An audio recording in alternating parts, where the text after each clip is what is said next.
ಎಲ್ಲರಿಗೂ ನಮಸ್ಕಾರ. ಪ್ರತಿಯೊಬ್ಬ ಮನುಷ್ಯನು ಜೀವನದೊಳಗ 3 ರೀತಿ ಎಮೋಷನ್ಸ್ ಅನ್ನ ಎಕ್ಸ್ಪೀರಿಯನ್ಸ್ ಮಾಡ್ತಿರ್ತಾನ. ನಂಬರ್ 1 ಸಿಂಪಲ್ ಎಮೋಷನ್ಸ್ ಅಂದ್ರೆ ಹೆಂಗ ಅವ್ ಡೈರೆಕ್ಟ್ ಇರ್ತಾವ್ರಿ, ಸಿಂಪಲ್ ಇರ್ತಾವ. ಉದಾಹರಣೆಗೆ ಏನೋ ನೋಡಿದ ತಕ್ಷಣ ಖುಷಿ ಆಗ್ಬಿಡ್ತದ, ಅಥವಾ ಯಾರನ್ನೋ ನೋಡಿದ ತಕ್ಷಣ ಸಿಟ್ಟು ಬರ್ತದ. ಹಿಂಗ ಡೈರೆಕ್ಟ್ ಆಗಿರುವಂತವು ಸಿಂಪಲ್ ಎಮೋಷನ್ಸ್ ಅಂತ ಹೇಳ್ತೀವಿ. ಎರಡನೇದು ಸೆಕೆಂಡರಿ ಎಮೋಷನ್ಸ್. ಅಂದ್ರ ನಮ್ಗೆ ಯಾರ್ದೋ ಮೇಲೆ ಸಿಟ್ಟು ಬಂದಿರ್ತದ, ನಾವು ಕೂಗಾಡಿರ್ತೀವಿ.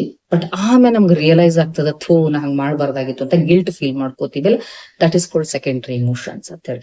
ಇನ್ನು ಮೂರನೇದು ಏನ್ ಬರ್ತದ, ಮಿಕ್ಸ್ಡ್ ಎಮೋಷನ್ಸ್ ಅಥವಾ ಕಾಂಪ್ಲೆಕ್ಸ್ ಎಮೋಷನ್ಸ್ ಅಂತ ಬರ್ತದ. ಅಂದ್ರೆ ಇಲ್ಲಿ ಏನಾಗ್ಬಿಟ್ಟಿರ್ತದ, resultant of all emotions mix ಆಗ್ಬಿಟ್ಟಿರ್ತಾವ. ಒಂದ್ ರೀತಿ ಒಂಥರ ಒಮ್ಮೆ ಸಿಟ್ಟು, ಒಮ್ಮೆ ಜಗಳ, ಒಮ್ಮೆ ಹತಾಶೆ, ಒಮ್ಮೆ ಖುಷಿ, ಇವೆಲ್ಲ ಆಗಿ ಒಂಥರ ಹೋಪ್ಲೆಸ್ನೆಸ್ ಫೀಲ್ ಮಾಡ್ಕೊಳ್ಳೋದು, ಫೇಲ್ಯೂರ್ ಆಗಿನೇ ಅನ್ಕೊಳ್ಳುವಂಥದ್ದು, ಅಥವಾ ಬೇರೆ ಯಾರೋ ನನ್ನ ಅಟ್ಯಾಕ್ ಮಾಡ್ತಾರ ಅಂತ ಹೇಳಿ ಅವ್ರು ಇನ್ನೂ ಮಾತಾಡೋಕ್ಕಿಂತ ಮುಂಚೆನೆ ಅವ್ರ ವಿರುದ್ಧವಾಗಿ ತಂತ್ರಗಾರಿಕೆ ಮಾಡೋದು, ಓವರ್ ಥಿಂಕಿಂಗ್ ಮಾಡೋದು, ಇಂಥವೆಲ್ಲ ಮಾಡೋದು ಕಾಂಪ್ಲೆಕ್ಸ್ ಎಮೋಷನ್ಸ್ ಒಳಗ್ ಬರ್ತಾವ. ಯಾವುದೇ ಎಮೋಷನ್ಸ್ ಇರ್ಲಿ, ಅತಿ ಆಯ್ತು ಅಂದ್ರ ಏನಾಗ್ತದೆ, ಬಹಳ ಮನುಷ್ಯ ಒಳಗಡೆ ಇಂಟರ್ನಲ್ ಪ್ರೆಷರ್ ಕ್ರಿಯೇಟ್ ಆಗ್ಲಿಕ್ಕೆ ಶುರುವಾಯ್ತು ಅಂತಂದ್ರ ಆವಾಗ ಈ ಎಮೋಷನ್ಸ್ ಏನ್ ಮಾಡ್ತಾವು, ನಮ್ಮ ಬ್ರೈನಿನ ಆಟೋನಮಸ್ ಪಾತ್ವೇನ ಆಕ್ಟಿವೇಟ್ ಮಾಡ್ತಾವ. ಅಲ್ಲಿಂದ ಡೈರೆಕ್ಟ್ ಆಗಿ ಅವು ನಮ್ಮ ಕಣ್ಣಿನ ಮೇಲಿರುವಂತ ಲ್ಯಾಕ್ರಿಮಲ್ ಗ್ಲ್ಯಾಂಡ್ ಅಂತ ಇರ್ತದ, ಅದನ್ನ ಸ್ಟಿಮ್ಯುಲೇಟ್ ಮಾಡ್ತಾವು. ಅವಾಗ ಅಲ್ಲಿ ವಾಟ್ರಿ ಸಬ್ಸ್ಟೆನ್ಸ್ ಉತ್ಪತ್ತಿ ಆಗ್ತದ, ಅದೇ ಕಣ್ಣೀರು. ನೋಡ್ರಿ, ಒಳಗಡೆ ಬಿಲ್ಡಪ್ ಆಗುವಂತ ಪ್ರೆಷರು ಕಣ್ಣೀರನ್ನ ಉತ್ಪತ್ತಿ ಮಾಡ್ತದ. ಆಟೋಮೆಟಿಕಲಿ ಆ ಕಣ್ಣೀರ್ ಹೊರಗೆ ಹೋಗ್ಬೇಕು, ಅದನ್ನ ಸಪ್ರೆಸ್ ಮಾಡಬಾರದು ಅನ್ನೋದನ್ನ ಹಿಂದಿನ ಆಚಾರ್ಯರು ಹೇಳಾರ. ಇವತ್ತಿನ ವಿಜ್ಞಾನವು ಕೂಡ ಅದನ್ನ ಸಮರ್ಥನೆ ಮಾಡ್ತದ. Because it is a sort of cleaning process, ಅಥವಾ ಒಳಗಡೆ ಇರುವ ಸ್ಟ್ರೆಸ್ ಅನ್ನ ಹೊರಗೆ ಹಾಕುವಂತ ಒಂದು ವಿಧಾನ. ಇದನ್ನ ನಿಸರ್ಗನ ಕೊಟ್ಟದಲ್ಲ ನಮಗ, ನಾವಾಗ್ಲೇನು ಕ್ರಿಯೇಟ್ ಮಾಡ್ಕೊಂಡಿಲ್ಲ. ಇದ್ರೊಳಗೆ ಏನ್ ನಮಗ ಒಂಥರ ಶೈ ಫೀಲ್ ಆಗುವಂತದ್ದು. ಕೆಲವು ಮಂದಿ ಏನ್ ಮಾಡ್ತಾರ ಗೊತ್ತಾ, ಅಳ್ಬಾರ್ದು, ನಾ ಅಳಂಗಿಲ್ಲ, ನಾ ತಡ್ಕೋತೀನ್ರಿ, ನಾ ಇಲ್ಲಿವರೆಗೂ ಬಂದ್ರು ತಡ್ಕೋತೀನಿ. ನೀ ಯಾಕೆ ತಡ್ಕೋತೀನಿ? ನಂಗೆ ಅದೇ ಒಂದ್ ದೊಡ್ಡ ಪ್ರಶ್ನೆ ಬರ್ತದ. Why can't you be with a nature? ಯಾಕ ಈ ನಿಸರ್ಗ ಜೊತೆಗೆ ಅಲೈನ್ ಆಗಿರ್ಲಿಕ್ಕೆ ಏನ್ ಸಮಸ್ಯೆ ಆಗ್ತದ? ನಾ ಯಾರು ಏನಂದ್ರು ತಡ್ಕೋತೀನಿ. ಯಾಕೆ ತಡ್ಕೋತೀರಿ? ನಿಮಗ್ ರಿಯಲಿ ಕೆಪಾಸಿಟಿ ಇದ್ದಂದ್ರ ತಡ್ಕೊಳ್ರಿ. ಅಥವಾ ತಡ್ಕೊಳೋದಂದ್ರ ಅರ್ಥ ಏನು, ಅವ್ರು ಯಾರ ಏನೋ ಅಂದ್ರ ಹಚ್ಕೊಳಿಕ್ಕೆ ಹೋಗ್ಬೇಡ್ರಿ. ಯು ಶುಡ್ ಹ್ಯಾವ್ ಏನ್ ಹೇಳ್ತಾರ, ಅಬ್ಯೂಸ್ ಪ್ರೂಫ್ ಅಂತ ಜಾಕೆಟ್ ಹಾಕೊಳ್ರಿ. ಇಲ್ಲಪ್ಪಾ ಅಂದ್ರ ಟಿಟ್ ಫಾರ್ ಟೇಟ್ ಅಲ್ಲೇ ಅಂದ್ ಬರ್ರಿ. ಅದನ್ನ ಒಳಗಿಟ್ಕೊಂಡು ಅದನ್ನ ನೋವು ಮಾಡ್ಕೊಂಡು ಆ ದುಃಖವನ್ನ ಇಟ್ಕೊಂಡು ತಡ್ಕೊಳ್ಳುವಂತ ಅವಶ್ಯಕತೆ ಏನೈತಿ? ನೀವೇನ್ ಯಾರಿಗ್ ಸಾಧಿಸ್ತೀರಿ? ಏನ್ ಸಾಧಿಸಿ ತೋರ್ಸೋರಿದ್ದೀರಿ? ನಂಗೆ ಅದನ್ನ ಫಸ್ಟ್ ಉತ್ತರ ಹೇಳ್ರಿ. ನೀವ್ ಹಿಂಗ್ ಮಾಡ್ಕೊಳ್ಳೋದ್ರಿಂದ, ಒಳಗಡೆ ಕಣ್ಣೀರನ್ನ ತಡ್ಕೊಳ್ಳೋದು, ಎಮೋಷನ್ಸ್ ಅನ್ನ ನೀವು ಒಳಗಡೆ ಹತ್ತಿಕೊಳ್ಳೋದ್ರಿಂದ ಆಟೋಮೆಟಿಕಲಿ ಏನೇನ್ ಆಗ್ತದ ಅನ್ನೋದ್ರ ಬಗ್ಗೆ ಎಷ್ಟು ಚಂದ ಆಚಾರ್ಯ ಹೇಳ್ತಾರಂದ್ರ, ಪ್ರತಿಶಾಯೋ ಅಕ್ಷಿರೋಗಶ್ಚ ಹೃದ್ರೋಗ ಅರುಚಿ ಭ್ರಮಃ ಬಾಷ್ಪ ನಿಗ್ರಹಣ ತತ್ರ ಸ್ವಪ್ನೋ ಮಧ್ಯಂ ಪ್ರಿಯ ಕಥಾ ಅಂತ ಹೇಳ್ತಾರೆ. ಅರುಚಿ ಅಂದ್ರೆ ಟೇಸ್ಟ್ ಹೋಗ್ಬಿಡ್ತದ, ಮನಸ್ಸು ಹೋಗ್ತದ. ಒಳಗಡೆ ನೋವು ಇತ್ತು ಅಂತಂದ್ರೆ ಏನ್ ಊಟ ಮಾಡ್ತಾರ? ಊಟ ಮಾಡಕ್ ಆಗುದಿಲ್ಲ.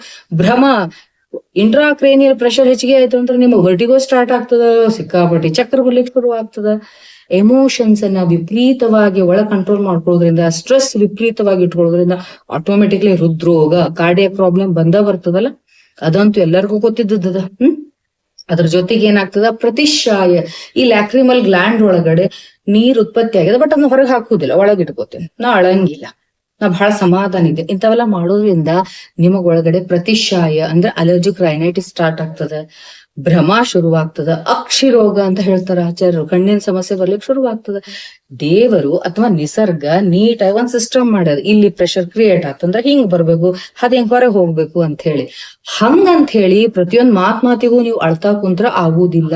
See, you can cheat anybody, but you can't cheat nature. Really internally ಒಳಗಡೆ ನಿಜವಾದ ಪ್ರೆಷರ್ ಕ್ರಿಯೇಟ್ ಆಗಿದ್ರೆ ಮಾತ್ರ ಅಳು ಬರ್ತದ. ನೀವ್ ಬೇಕಾದ್ರೆ ಚೆಕ್ ಮಾಡಿ ನೋಡ್ರಿ. ಸುಮ್ರ ನಾನ್ ಅಳ್ತೀನಿ ಅಂದ್ರೆ ಅಳು ಬರುದಿಲ್ರಿ. ಅದೇ ನಿಸರ್ಗದ ಬ್ಯೂಟಿ. ಒಳಗಡೆ ನಿಜವಾಗಿ ದುಃಖ ಆಗಿತ್ತಂದ್ರ ಮಾತ್ರ ದಳ ಸುಮ್ನೆ ಕುಂತ್ರು ಕಣ್ಣೀರ್ ಹೋಗ್ತಾವ್. ಬಿಕಾಸ್ ಆ ಪ್ರೆಷರ್ ಆ ರೀತಿಯಾಗಿ ಹೊರಗಡೆ ಹಾಕ್ತದ. ಇದನ್ನ ದಯವಿಟ್ಟು ಸಪ್ರೆಸ್ ಮಾಡ್ಲಿಕ್ಕೆ ಹೋಗ್ಬೇಡ್ರಿ.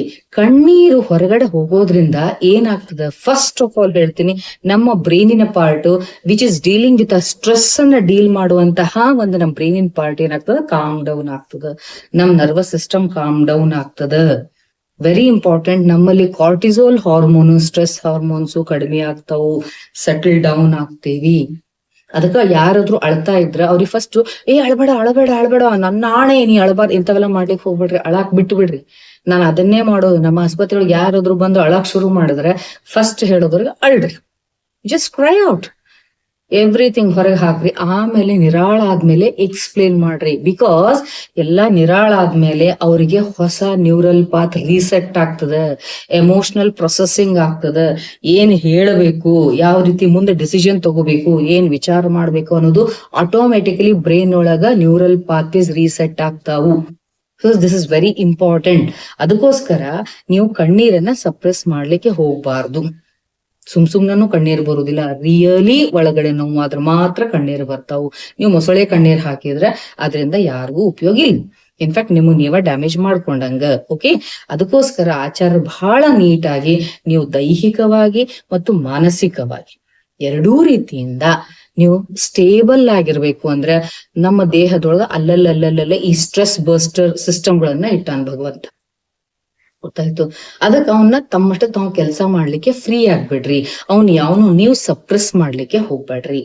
ನಾನು ಈ ವಿಡಿಯೋಕ್ಕಿಂತ ಮುಂಚೆ 2 ವಿಡಿಯೋಸ್ ಮಾಡಿ ಹಾಕಿನಿ. ಒಂದು, ಮಲವನ್ನ ನೀವು ಸಪ್ರೆಸ್ ಮಾಡೋದ್ರಿಂದ ಬಾಡಿ ಒಳಗಡೆ ಏನ್ ಪ್ರಾಬ್ಲಮ್ ಆಗ್ತದ, ಮೂತ್ರವನ್ನ ಸಪ್ರೆಸ್ ಮಾಡೋದ್ರಿಂದ ಬಾಡಿ ಒಳಗಡೆ ಏನ್ ಸಮಸ್ಯೆ ಆಗ್ತದ, ಈಗ ಇದ್ರೊಳಗ ಕಣ್ಣೀರನ್ನ ಸಪ್ರೆಸ್ ಮಾಡೋದ್ರಿಂದ ಏನ್ ದೇಹಕ್ಕ ಲಾಸ್ ಆಗ್ತದ ಅಂತ ಹೇಳಿನಿ.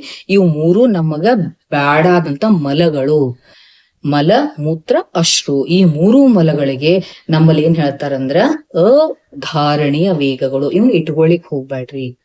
ಇವು ಬಾಡಿ ಅದನ್ನ ಬೇಡ ಅಂತ ಹೇಳಿದ್ಮೇಲೆ ಹೊರಗಡೆ ಹಾಕ್ತಾವು. ರಿಜೆಕ್ಟ್ ಮಾಡಿದಂತಹ ವೇಸ್ಟ್ ಪ್ರಾಡಕ್ಟ್ಸ್ ಅನ್ನ ಹೊರಗೆ ದೇಹ ತನ್ನಟ ತಾನ ಹಾಕ್ತಿರ್ತದ. ಅಂಥದ್ದನ್ನ ಸುಮ್ನೆ ಹಾಕ್ಲಿಕ್ ಬಿಡ್ರಿ.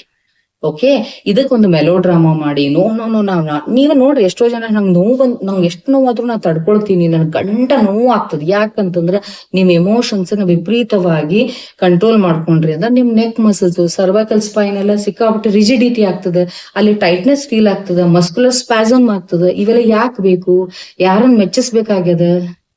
ನಾವಿಲ್ಲಿ ಇರೋತನ ಚಂದಾಗಿರ್ಬೇಕು, ಮಸಲ್ಸ್ ರಿಲ್ಯಾಕ್ಸ್ ಆಗಿರ್ಬೇಕು, ನರ್ವಸ್ ಸಿಸ್ಟಮ್ ಕಾಮ್ ಡೌನ್ ಆಗಿರ್ಬೇಕು, ಮೆಂಟಲ್ ಕ್ಲಾರಿಟಿ ಇರಬೇಕು. ಅಂದ್ರ ಬಾಡಿ ತನ್ನ ಕೆಲಸವನ್ನ ತಾನು ಅಕಾರ್ಡಿಂಗ್ ಟು ನೇಚರ್ ಏನ್ ಮಾಡ್ಬೇಕು ಅದ್ ಮಾಡ್ತಿರ್ತದ. ಅದಕ್ಕೆ ಸುಮ್ನೆ ಸಪೋರ್ಟ್ ಮಾಡ್ರಿ, ಕೋಆಪರೇಟ್ ಮಾಡ್ರಿ. ಐ ಹೋಪ್ ನಾ ಇವತ್ತು ಹೇಳಿರೋ ಪಾಯಿಂಟ್ಸ್ ನಿಮ್ಗೆ ಎಲ್ಲರಿಗೂ ಅರ್ಥ ಆಗಿತ್ತು ಅಂದ್ರೆ ದಯವಿಟ್ಟು ಚಾನೆಲ್ ಅನ್ನು ಸಬ್ಸ್ಕ್ರೈಬ್ ಮಾಡ್ರಿ ಮತ್ತು ಈ ವಿಡಿಯೋ ಲೈಕ್ ಮಾಡ್ರಿ. ಬಹಳ ಮಂದಿ ಇಂಥವ್ರು ಇರ್ತಾರಲ್ಲ, ಎಲ್ಲಾದು ಒಂದ್ ರೀತಿ ನಾನೇ ತಡ್ಕೊಳ್ತೀನಿ, ನನ್ನಿಂದಾನ ನಾನು ಬಹಳ ತಡ್ಕೊಳ್ತೀನಿ ಅಂತವ್ರಿಗೆ ಈ ವಿಡಿಯೋ ಶೇರ್ ಮಾಡ್ರಿ. ತಡ್ಕೊಳ್ಳೋ ಹರ್ಕತ್ ಏನೂ ಇಲ್ಲ. ನೀ ತಡ್ಕೊಂಡ್ ಒಂದ್ ರೀತಿ ಅಟೋಮ್ ಬಾಂಬ್ ಆಗಿ ಒಂದೇ ದಿವಸ ಬ್ಲಾಸ್ಟ್ ಆಗ್ಬಿಡ್ತೀರಿ. ಹಂಗ ಆಗಕ್ ಹೋಗ್ಬೇಡ್ರಿ. ಟೈಮ್ ಟು ಟೈಮ್ ಏನೇನ್ ಆಗ್ಬೇಕು ಹಂಗ ಆಗ್ಬೇಕು ಅಂತ ಹೇಳ್ರಿ. ದೆನ್ ಶೇರ್ ಮಾಡ್ರಿ, ಲೈಕ್ ಮಾಡ್ರಿ, ನಿಮ್ಮ ವ್ಯಾಲ್ಯೂಬಲ್ ಕಮೆಂಟ್ಸ್ ಅನ್ನ ಕಮೆಂಟ್ ಸೆಕ್ಷನ್ ಹಾಕ್ರಿ. ಐ ಹೋಪ್ ಈ ಎಲ್ಲಾ ಪಾಯಿಂಟ್ಸ್ ನಿಮ್ಗೆ ಹೆಲ್ಪ್ ಆಗ್ಯಾವ ಅನ್ಕೊಳ್ತೀನಿ. ಯಾರು ಫಸ್ಟ್ ಟೈಮ್ ನೋಡ್ಲಿಕ್ಕೆ ದಯವಿಟ್ಟು ಸಬ್ಸ್ಕ್ರೈಬ್ ಮಾಡ್ಕೊಟ್ಟು ಜೊತೆ ಹಿಂದಿನ ವಿಡಿಯೋಸ್ ಅನ್ನ ನೋಡ್ರಿ. ಡೆಫಿನೆಟ್ಲಿ ಹೆಲ್ಪ್ ಆಗ್ತದೆ ನಿಮ್ಗೆ. ವಿಷಯ ಸಣ್ಣದಿರ್ಬೋದು, but definitely will give you very good impact. Okay, thank you all.